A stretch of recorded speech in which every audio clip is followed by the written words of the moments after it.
গামের দুর্গন্ধ, কাঁচা রসুন, কাঁচা পেঁয়াজ এগুলা আপনার না খেয়ে দুর্গন্ধ আপনার মুক্ত করে সুগন্ধি মেখে মসজিদে আসার দরকার আছে না নাই? আরো জোরে বলেন আছে না নাই?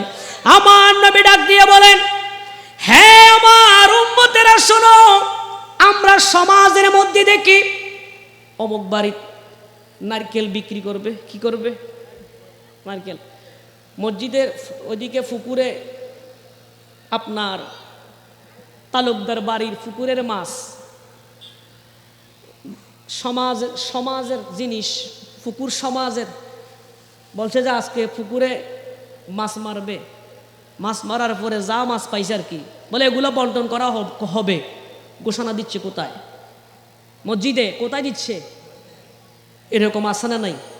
এই এলাকায় নাই আর কি, এই জায়গায় নাই, এই মসজিদগুলোতে নাই। অনেক মসজিদে আছে, বলে নারকেল পারছে গতকাল, বলে নারকেল বন্টন করা হবে, মসজিদে ঘোষণা। অমুক জায়গায় বাড়িতে চুর ঢুকি, চুরে নিয়ে গেছে, মসজিদে ঘোষণা দিচ্ছে অমুক বাড়িতে চোর ঢুকছে। কি ঢুকছে? চোর।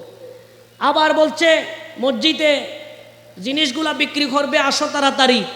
মসজিদের অমুক মাঠে জিনিসগুলা বন্টন হচ্ছে, মসজিদের মাইকে ঘোষণা দিচ্ছে। এইরকমও অনেক মসজিদ আছে না নাই? আরো জোরে মনে আছে না নাই? আমার নবী ডাক দিয়ে বলেন, হে আমার উম্মতেরা তোমরা শোনো, ও আমার সাহাবীরা তোমরা শোনো, আল্লাহর ঘর মসজিদ, এই জায়গায় একমাত্র কথা চলবে আল্লাহ রাব্বুল আলামিনের। সুবহানাল্লাহ বলেন। এই জায়গায় প্রশংসা হবে আল্লাহর, এই জায়গায় তারিফ হবে মাত্র আল্লাহর, এই জায়গায় ডাকা হবে শুধুমাত্র আল্লাহর পথে, এই জায়গায় ডাকা হবে, আহ্বান করা হবে শুধু ইসলামের পথে। কথা বলেন ঠিক কিনা? এখানে দুনিয়ার ব্যবসা বাণিজ্যের লেনদেন কোন জায়গায় কি হয়েছে, এই সমস্ত কথাগুলি খবরদার তোমরা মসজিদে বলবা না।